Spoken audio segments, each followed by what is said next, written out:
Bonjour à tous! Pour réaliser cette troisième et dernière carte de la série, dont voici le prototype,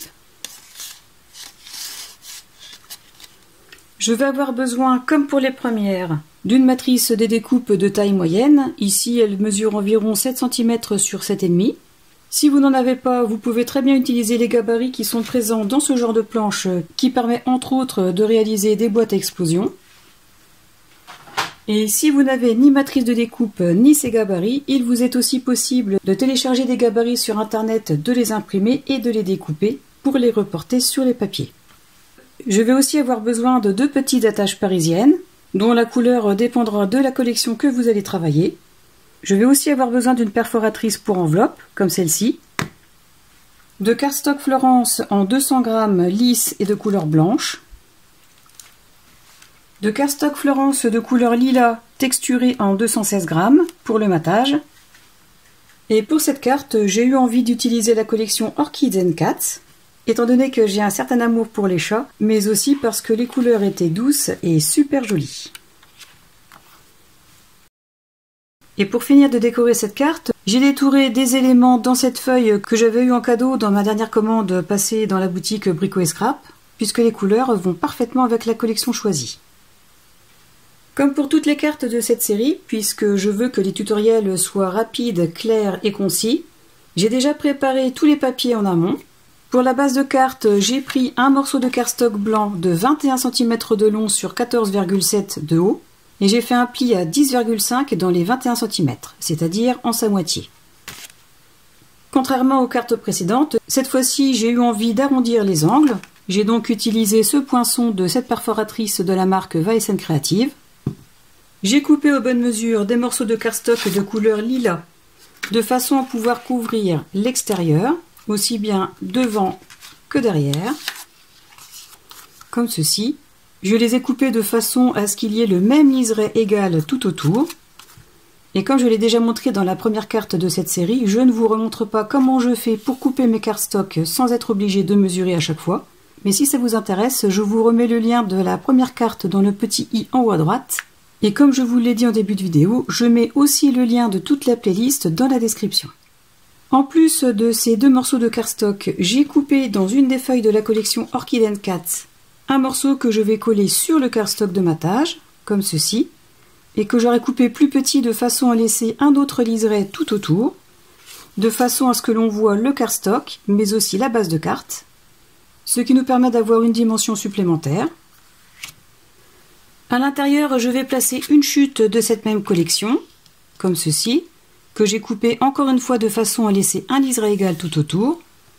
J'ai récupéré aussi une chute de cardstock de couleur lilas, le même cardstock que j'utilise pour l'extérieur de carte.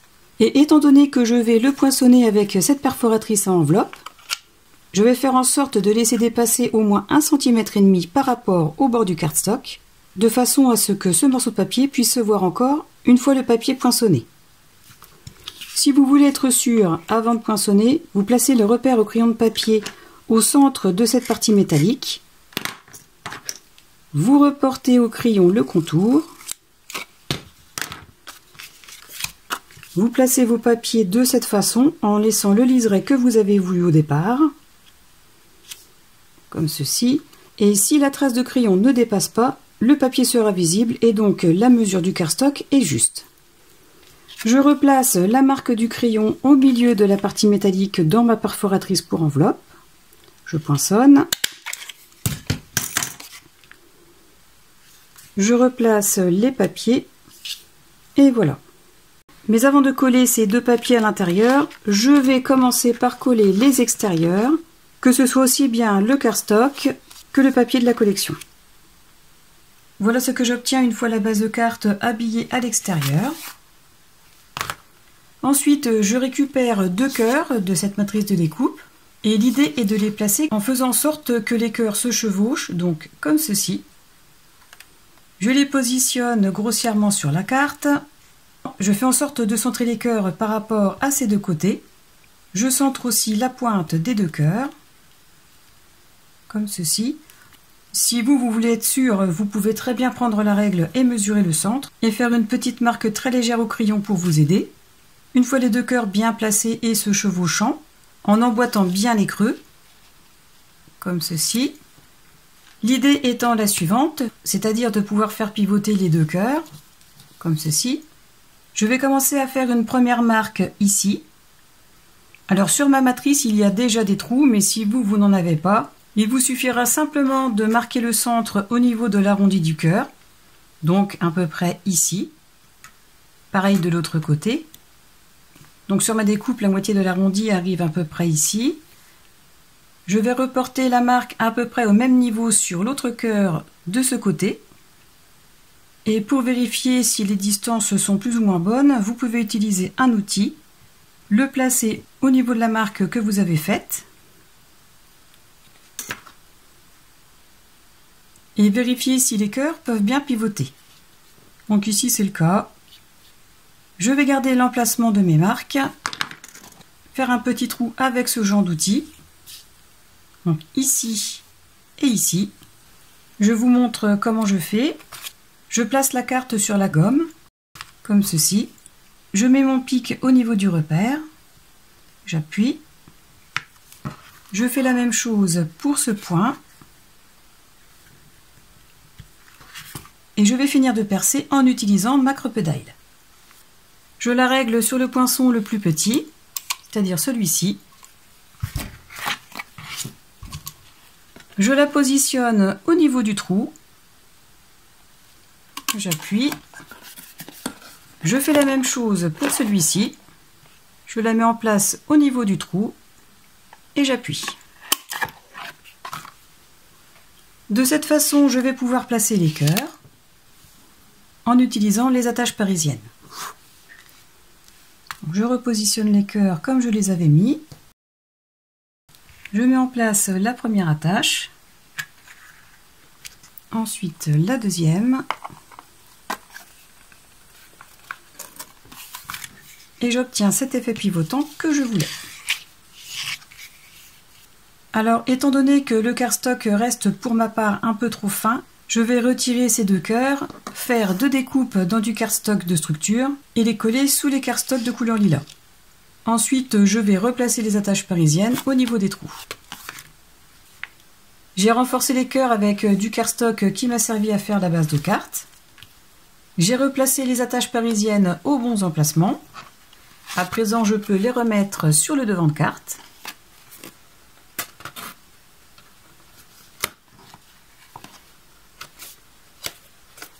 Comme ceci. Pour que le pivot ne soit pas trop fluide, je vais bien appuyer sur la tête des attaches parisiennes.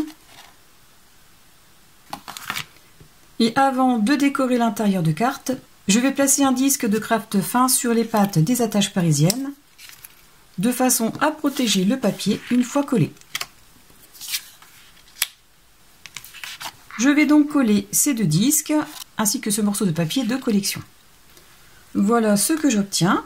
Et enfin, il ne me reste plus qu'à placer cette pochette. Et pour ce faire, je vais simplement poser un trait de colle sur les trois côtés et la mettre en place de cette façon en ajustant les bords du cardstock avec celui du papier. Et une fois en place, j'appuie pour faire adhérer.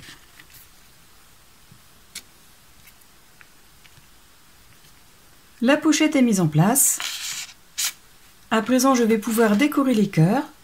Et pour ce faire, je vais utiliser les découpes que je vous ai montrées précédemment, qui proviennent d'une ancienne collection de la marque Craft O'Clock, celle-ci. J'ai récupéré un papillon que je vais placer ici. Cette fleur, je vais la mettre de cette façon, avec une feuille en dessous à ce niveau-là, une autre feuille comme ceci. Cette petite fleur, je vais la placer comme ceci. Et une dernière feuille que je vais placer en dessous ici. Alors bien évidemment, je vais les replacer correctement de façon à ce que chaque découpe ne dépasse pas du cœur et ne soit pas abîmée du fait que les deux cœurs se chevauchent. Donc je vais les placer plus ou moins comme ceci. Alors vous pouvez laisser les découpes telles qu'elles sont, mais vous pouvez aussi choisir d'ancrer les contours de façon à donner un effet 3D supplémentaire. Ce que je vais faire en utilisant cette encre de la marque Stamperia. Voici ce que j'obtiens une fois tous les éléments mis en place. J'en ai profité aussi pour décorer la pochette, ainsi que cette partie. Et hors caméra, j'ai aussi rajouté une découpe ici, qui me permettra soit d'écrire un petit mot, un prénom, mettre une petite photo ou toute autre chose. Ce tuto ainsi que la série de cartes concernant la Saint-Valentin est à présent terminée. J'espère que ces 3 idées pourront vous aider à vous inspirer pour réaliser vos propres cartes. Et vous avez pu constater que tout au long des tutos, ces cartes sont relativement simples à réaliser, tout en restant jolies et originales. N'hésitez pas à me donner votre avis en commentaire, j'y répondrai toujours avec plaisir.